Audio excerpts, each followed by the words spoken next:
एक ही थैली के चट्टे बट्टे लगभग सभी अनुपम को एक स्मार्ट बच्चा मानते थे। वह था भी पढ़ाई में होशियार, खेलों में बेहतर और हाजिर जवाब। सिर्फ मम्मी पापा और छोटी बहन कुमकुम को ही यह रहस्य मालूम था कि रात होते ही उसकी पम पम बज जाती है। अनुपम को अंधेरे से बहुत डर लगता था।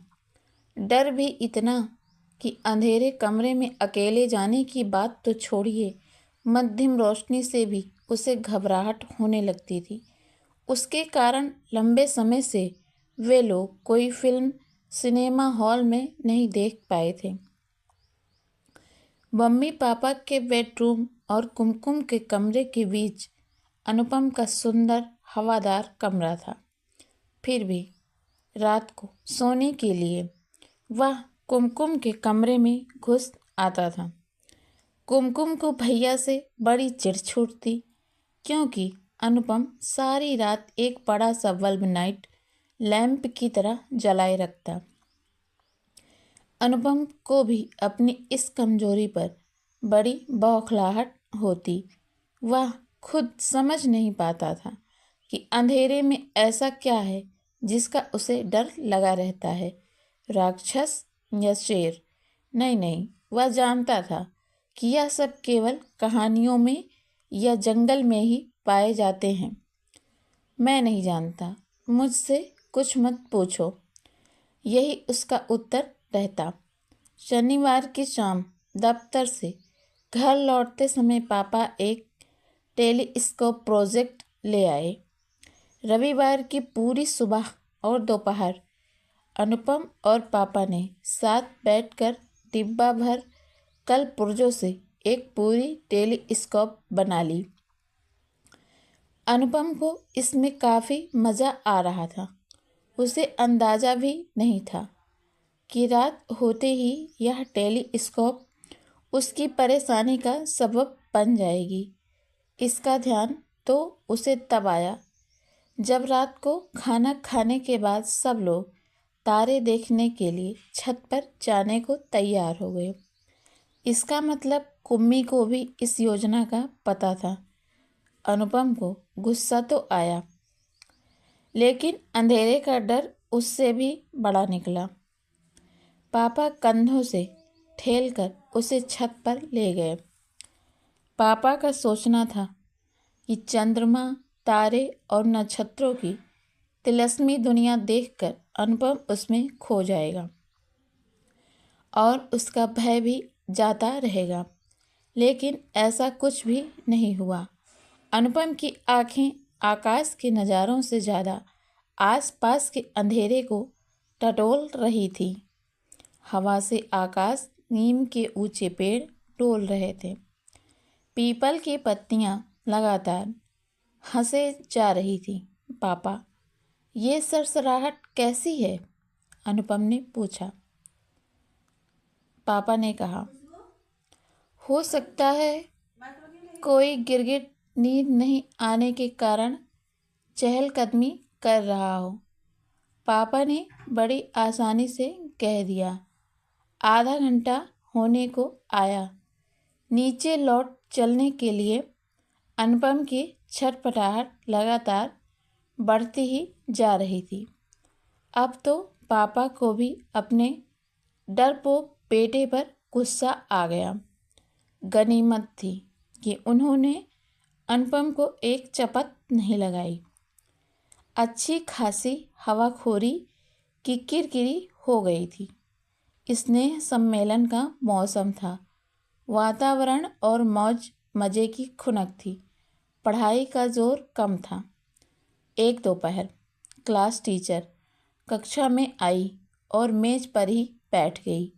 बिना बताए बच्चे जान गए कि आज कुछ खास बात है।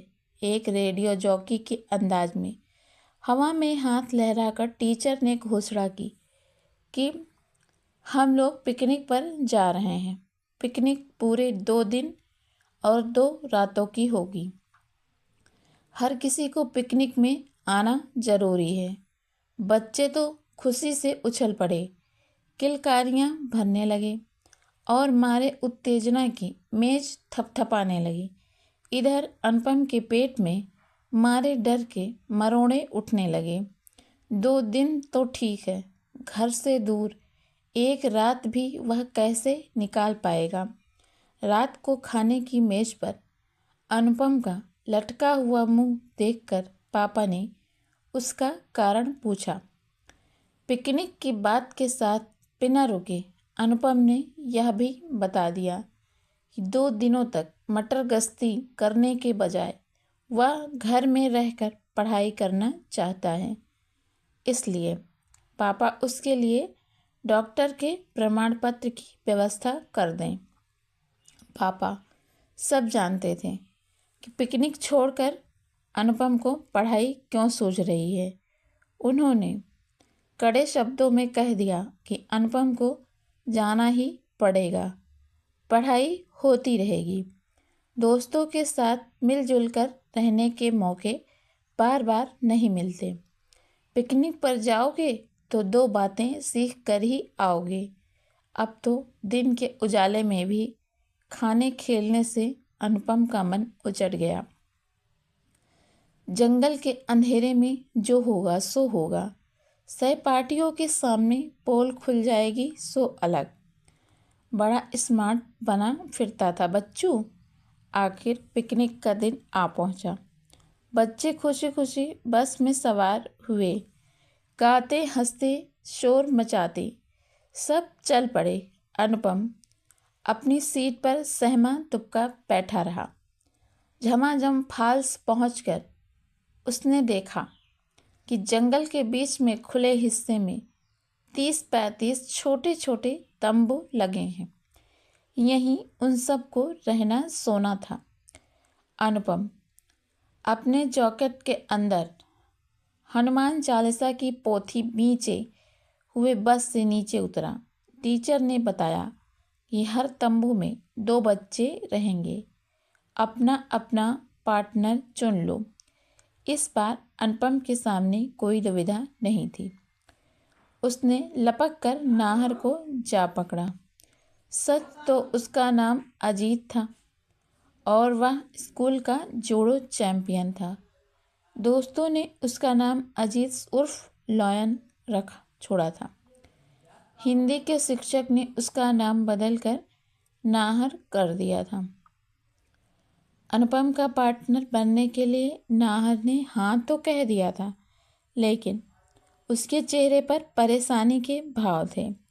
अनुपम खुश था कि जोड़ो चैंपियन के साथ रहते अंधेरे से निकलकर कोई उसका बिगाड़ नहीं सकता था। रात ठंडी थी। खाना खाने के बाद दोस्तों की हंसी ठिठोली में शामिल हुए बिना ही अनुपम और नाहर बिस्तर में आ दुबके। कंदील बुझाए बगैर ही दोनों ने अपने अपने स्लीपिंग बैग की छिप चढ़ा ली। अनुपम इंतजार करता रहा कि नाहर अब रोशनी बंद करेगा, तब रोशनी बंद करेगा। तभी एक खरखरी फुसफुसाहट के साथ अनुपम चौंक उठा। फिर उसे ध्यान में आया कि नाहर उससे कुछ पूछ रहा है। क्या तुम्हें अंधेरे से डर लगता है?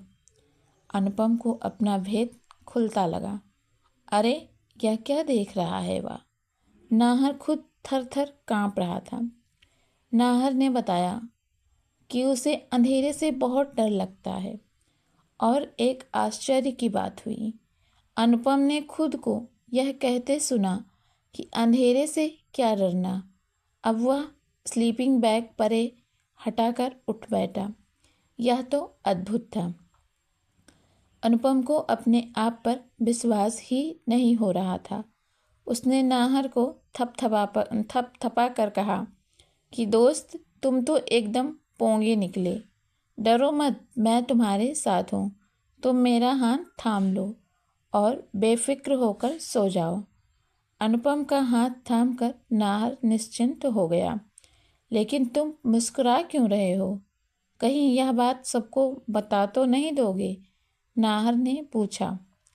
तुम्हारी यह हालत देखकर मुझे ऐसा ही एक पगला लड़का याद आ गया।